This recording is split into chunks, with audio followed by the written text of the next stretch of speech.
Hello Stampers, my name is Linda Bedinger and I'm an independent Stampin' Up! Demonstrator in Denver, Colorado. And today I have a very different card for you. I don't know if you've seen them, but they're kind of all the rage out there now. And that is these longer cards, narrow and long, different size. And so I've created one and thought I would just share it with you.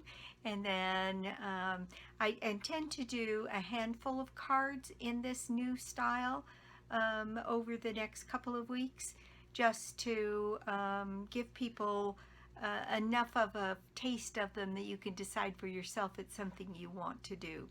So let's just get started. Okay, here is my card, and I'm changing just a very few things.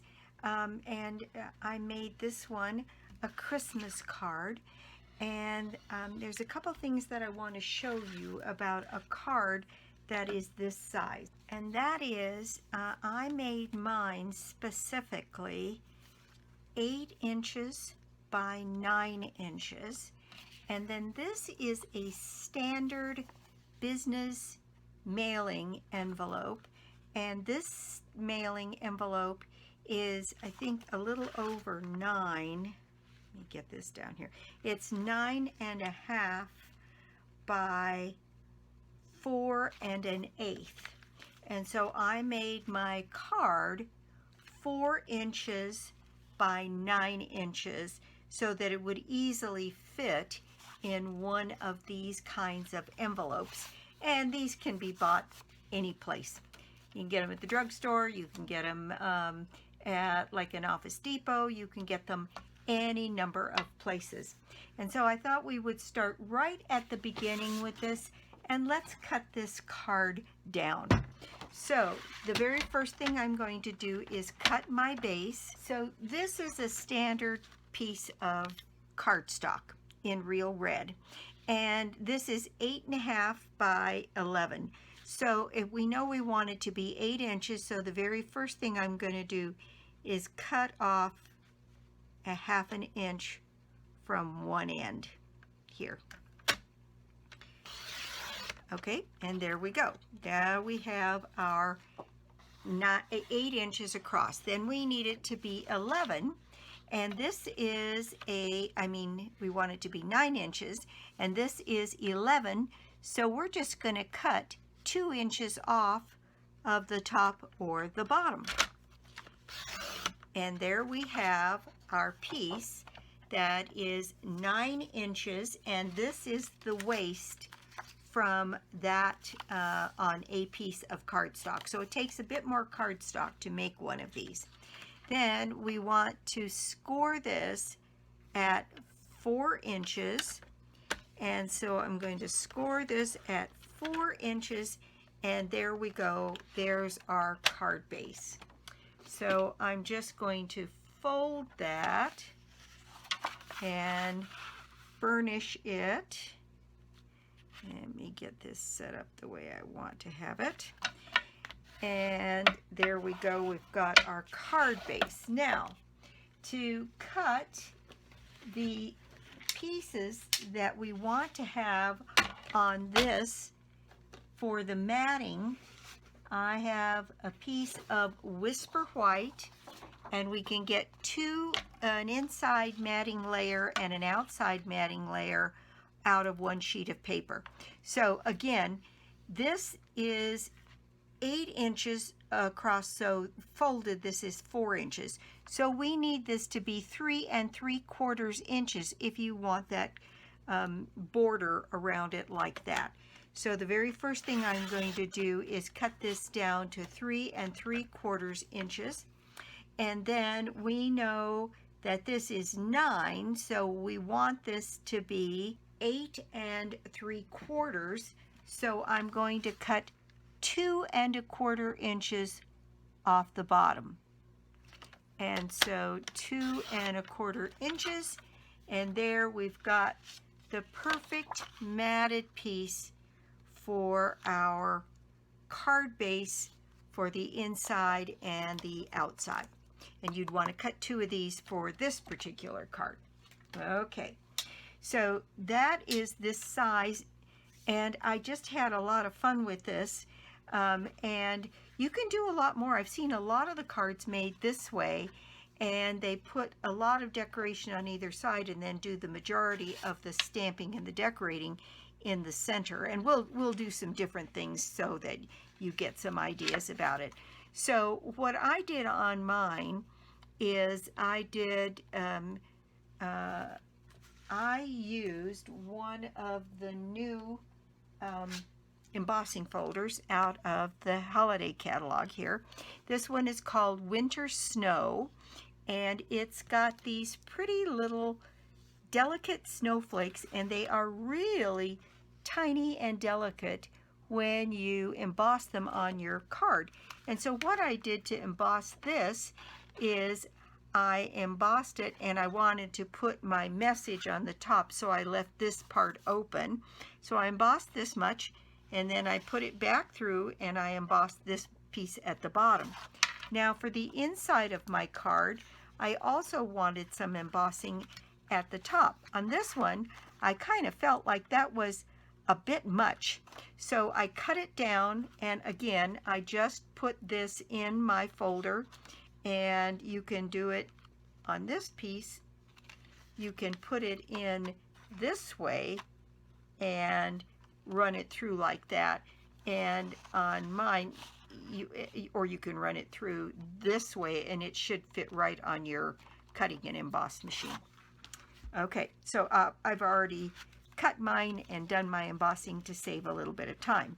Now, on this card, what I did was that I used a little bit of blue, the Seaside Spray, to just lightly dauber over the snowflakes so you could see the detail a little bit better. And in the end, I decided I don't care for that very much.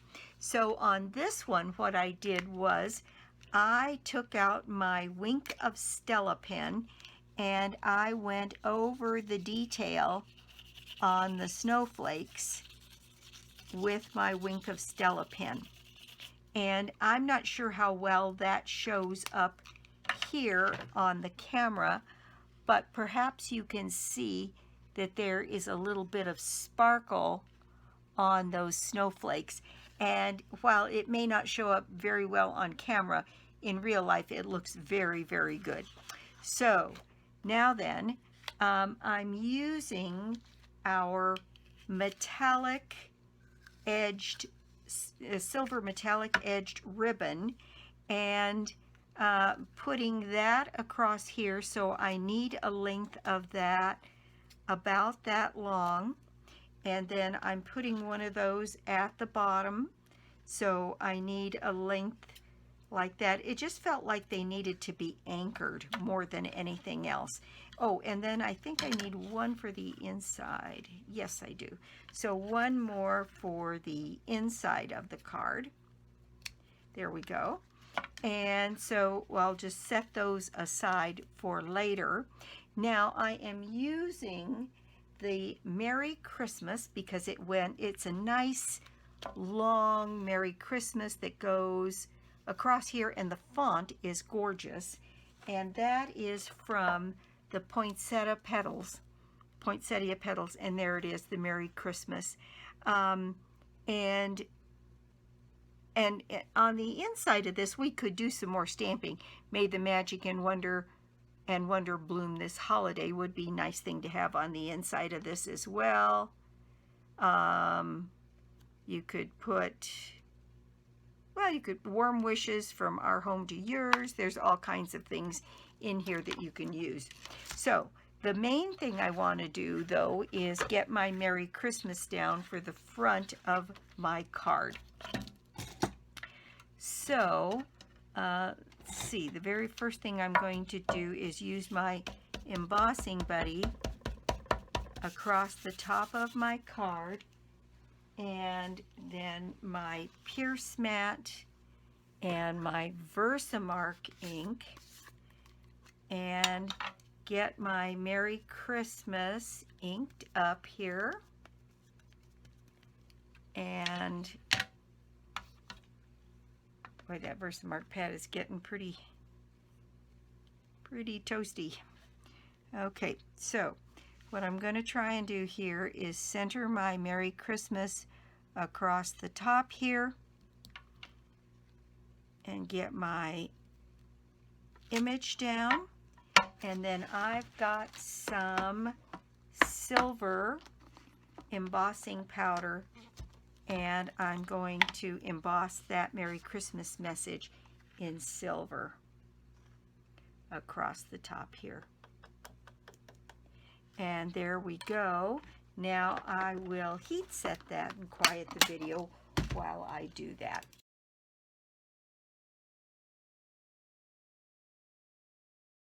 Okay, there it goes. Now then, I'm going to go ahead and put my ribbon on.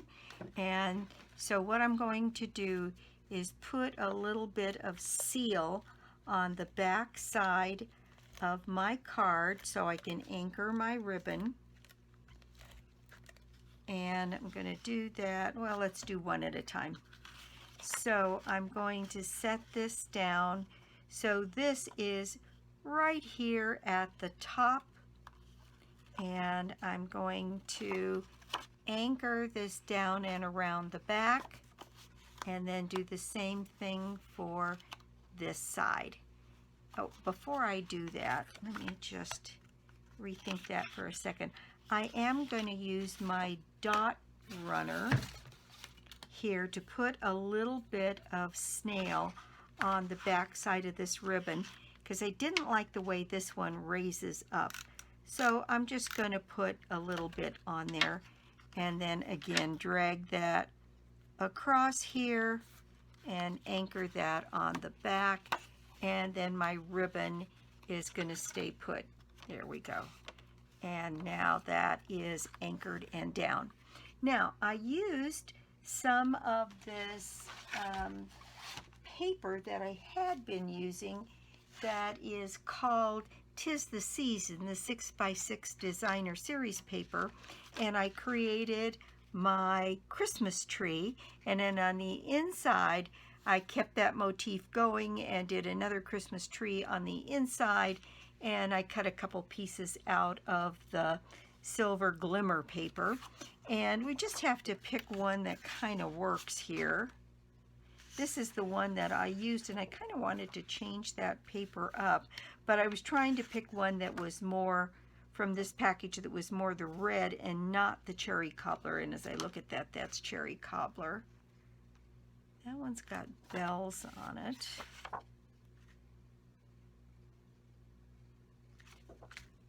Let's do this holly one. That's kind of an interesting one. So let me tell you about the cuts I made to this paper as well. All right, this is, we know, a piece of 6x6. So the very first thing I did was I cut this in half. So at the 3-inch mark, I cut the paper.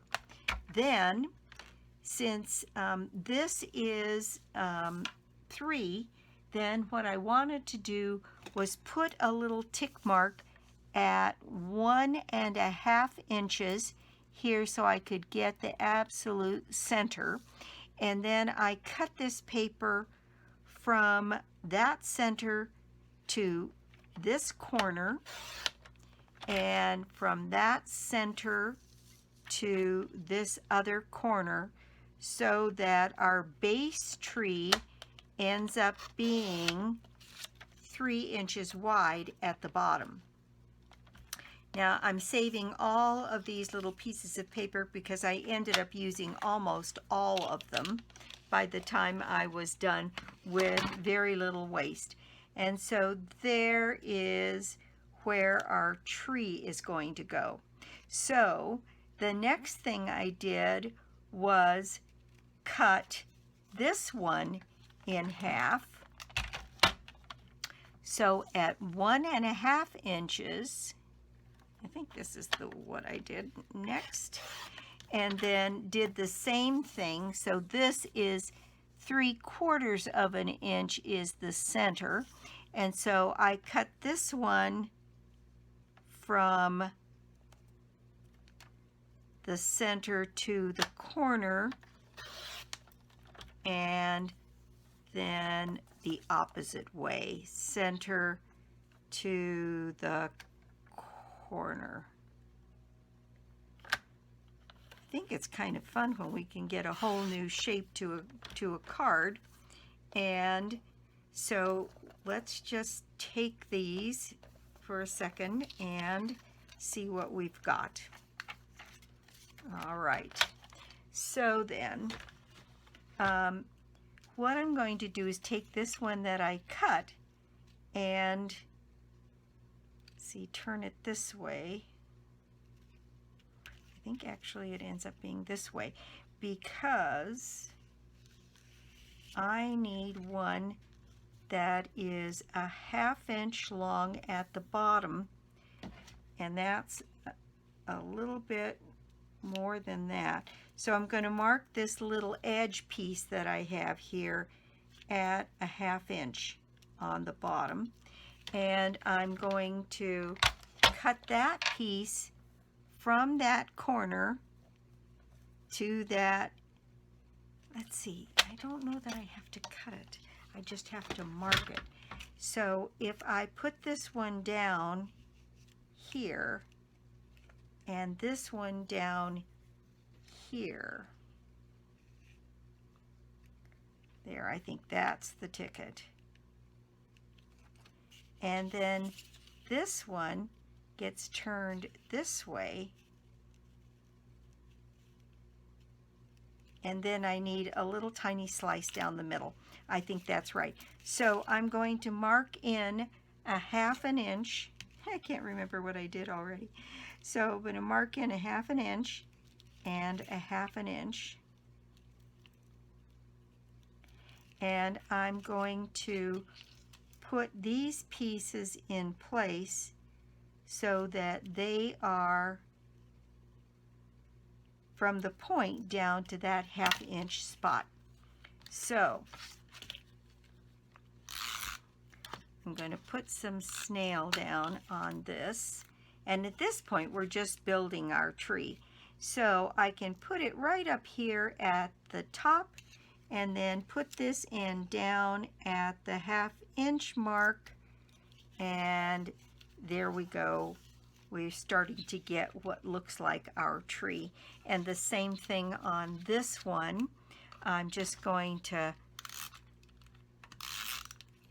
put my snail down and put this one at the 1/2 inch mark down here and have it go all the way to the top. And you see they're kind of, as you come in, they shorten up a little bit, and there we go. All right, so that one's now in place. And then I need this one that we cut earlier to go right down here on the center. That doesn't look quite right to me.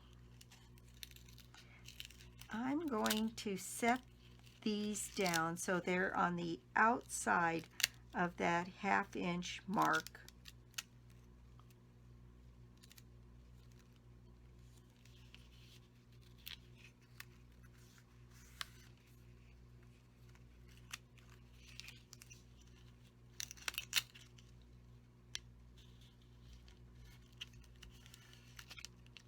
Okay, and this one as well down here, so it's a little bit further out than that 1/2 inch mark.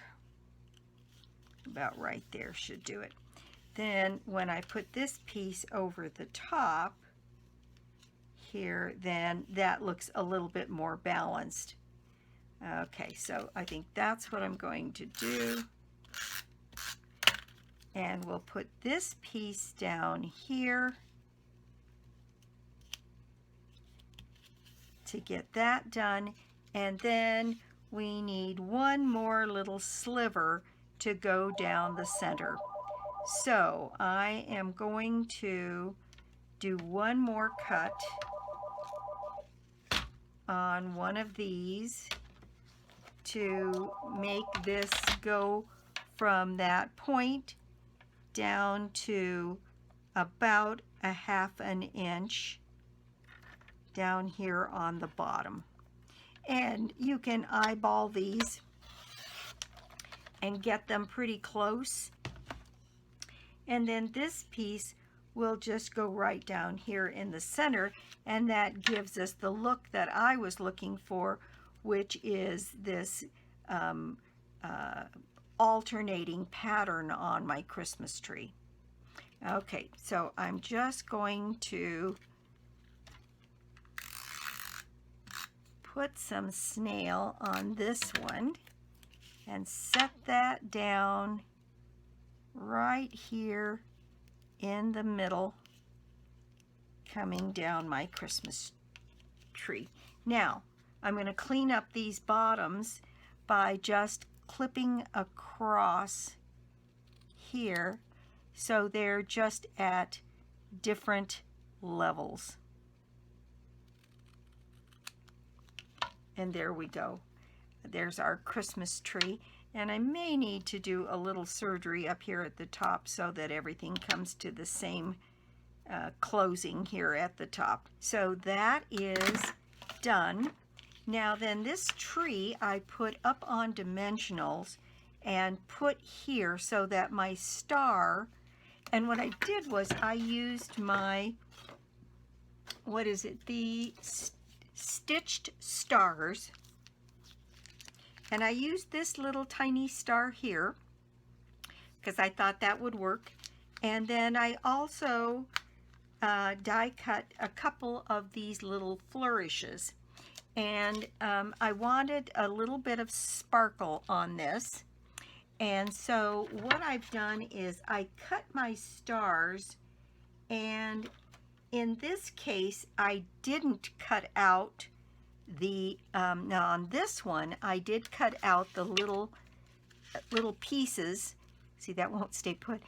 The little pieces that made this have that open star look, but this one I'm leaving those pieces in, and I'm going to add some seal to the back of this star and put it in place on the top of my Christmas tree here. Now, before I do that, I need to put my other piece of ribbon, and I know that this is going to end up being like right here, so I want this little piece of ribbon to go right about there.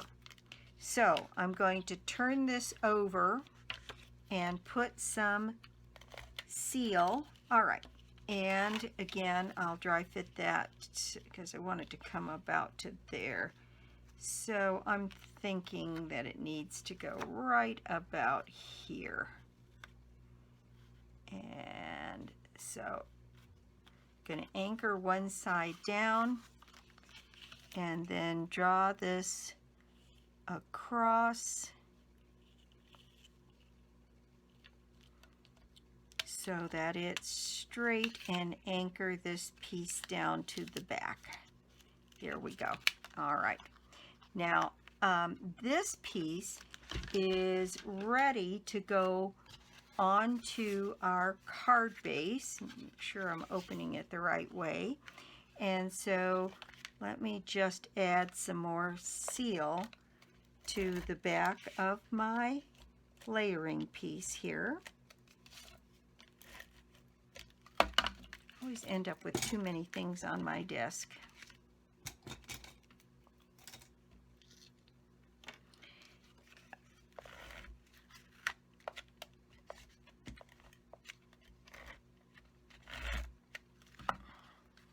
Okay, so this is being matted on the front of my card, and then this Christmas tree is going to have some dimensionals on the back.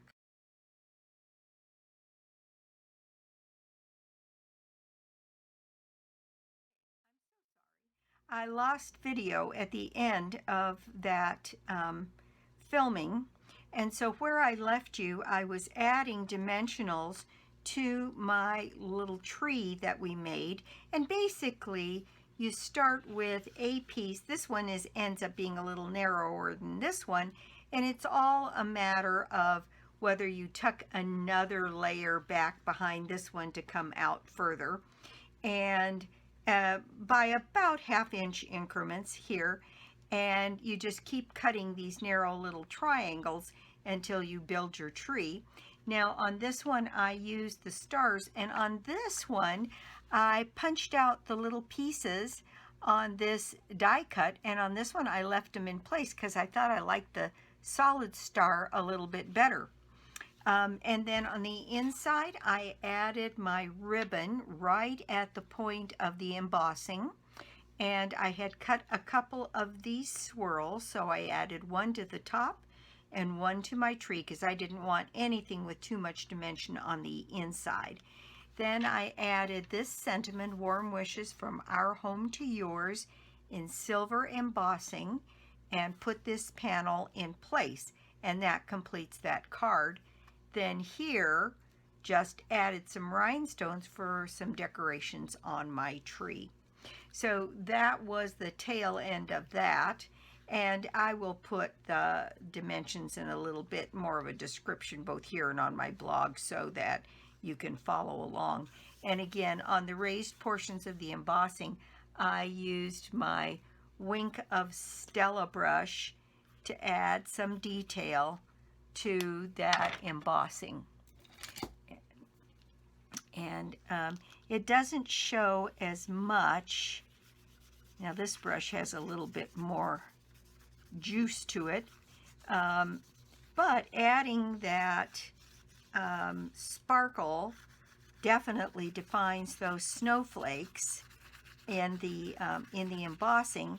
And like I said, when it may not show up much on the video, but in person you can really see that sparkle, and it makes those snowflakes really stand out.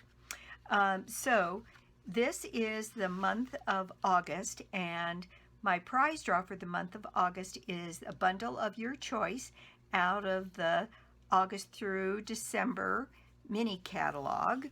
And so all you have to do to put yourself in my drawing is put an order of any size on my store, lbedinger.stampinup.net, and or you can get to it through my blog, www.ingenuity.com.